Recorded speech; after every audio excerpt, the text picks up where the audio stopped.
আসসালামু আলাইকুম guys, welcome to my video. আজকে রান্না করেছিলাম মূলা আলু দিয়ে ট্যাংরা মাছের ঝোল। অনেকেই মূলোটা পছন্দ করে না, বাট আমার মোটামুটি ভালো লাগে, ভাজিটা বেশি আসলে ভালো লাগে। তাও আজকে আমি এই তরকারিটা রান্না করেছি। চলেন তাহলে আপনাদের সাথে শেয়ার করি। প্রথমে আমি একটা ফ্রাই প্যানে ট্যাংরা মাছগুলো নুন হলুদ মাখিয়ে ভেজে নিচ্ছি। খুব বেশি কড়া ভাজার দরকার নাই, একটু সুন্দর করে হালকা করে ভেজে নিলেই হবে। ট্যাংরা মাছগুলোকে ভালোভাবে উল্টে পাল্টে ভেজে নিয়েছি। এখন এগুলোকে আমি একটা পাত্রে উঠিয়ে নিচ্ছি। আসলে কি রান্নাটা আসলে যা দিয়ে করেন না কেন, আপনি ডিপেন্ড করে যে আপনি কিভাবে রান্না করছেন। তো যাই হোক, এখন আমি একটা পাত্রে পানি গরম বসিয়েছিলাম। পানিটা যখন অনেকটাই গরম হয়ে এসেছে তখন আলু আর মূলো দুটোই আমি পানিতে ভাপে বসিয়ে দিয়েছি। এখন এখানে আমি বলক আসা পর্যন্ত ওয়েট করেছি।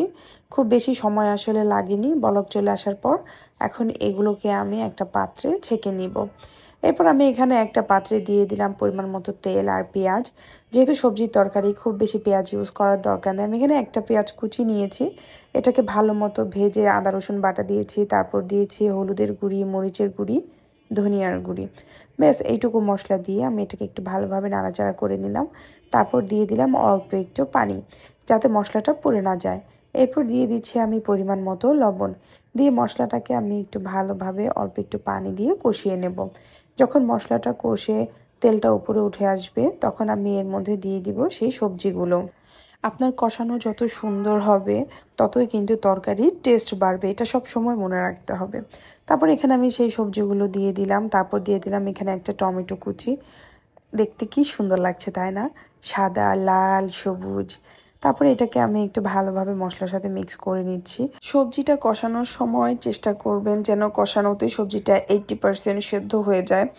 তাহলে অল্প পানি দিয়ে যখন আপনি তরকারিটা রান্না করবেন তরকারির টেস্টটা আসলে খুব বেশি ভালো লাগবে। তো আমি এখানে সবজিগুলোকে ভালোভাবে নাড়াচাড়া করে সুন্দরভাবে আমি এটাকে কষিয়ে নিব। আমি কিন্তু এখানে কোনো পানি ইউজ করিনি, কারণ আমি জানি যে এটা থেকে বেশ অনেকটা পানি উঠে আসবে। এই তো একটুখানি আমি যখন এটাকে রান্না করেছি, এই আলু মূলা থেকে কিন্তু যথেষ্টই পানি উঠে এসেছে। তো এই পানিতেই কিন্তু আমি এই সবজিটা ভালোভাবে সেদ্ধ করে নিব এবং কষিয়ে নেব। তো আমার এই সবজিগুলো কিন্তু মোটামুটি অনেকটাই সেদ্ধ হয়ে গিয়েছে। এখন এর মধ্যে আমি দিয়ে দিব হচ্ছে ট্যাংরা মাছ, ভেজে রাখা ট্যাংরা মাছগুলো, সেগুলো দিয়ে একটু নাড়াচাড়া দিয়ে তারপর আমি এটাকে আরও কিছুক্ষণ রান্না করব। এটাকে এখন ঢাকার দরকার নাই, আমি এভাবেই মাছগুলোকে আসলে সবজির সাথে ভালোভাবে মিক্স করে নিচ্ছি। তো এখন আমি এখানে দিয়ে দিব পানি। এখানে পরিমাণ মতো পানি দিয়ে এটাকে আবারও একটু ভালোভাবে নাড়াচাড়া দিয়ে তারপর এটাকে আমি ঢেকে দেব। আসলে রান্নাটা আপনি যাই রান্না করেন না কেন, সেটা মূলা হোক আলু হোক আপনার অপছন্দের কোনো ভেজিটেবল হোক, যদি আপনি যত্ন নিয়ে সুন্দর করে রান্না করেন তাহলে কিন্তু সত্যিই মজার হয়। তো আমি এখানে গোটা কয়েকটা কাঁচামরিচ দিয়ে সবজিটাকে ঢেকে দিলাম। এবার বলক আসা পর্যন্ত অপেক্ষা করছি। এই তো আমার তরকারিটার বলক চলে এসেছে এবং সবজিগুলোও কিন্তু সুন্দরভাবে সেদ্ধ হয়ে গিয়েছে। তারপর আমি এটাকে আবারও আরেকটু ঢেকে দিলাম। এখন এটাকে আরও 5-7 মিনিট রান্না করে নিলাম। তারপর এখানে দিয়ে দিব আমি ধনিয়া পাতা কুচি। শীতের সময় কিন্তু আসলে এই ধনিয়া পাতা কুচি তরকারির স্বাদ অনেক গুণ বাড়িয়ে দেয়। আর অন্যান্য সময়ের চেয়ে শীতের সময় ধনিয়া পাতা কুচির ফ্লেভারটাই খুব অসাধারণ লাগে, তাই না? এখন আমি এই তরকারিটাকে একটা পাত্রে সার্ভ করে নিব। কেমন লাগলো আমার ভিডিওটা অবশ্যই জানাবেন। সবাই ভালো থাকবেন। আল্লাহ হাফেজ।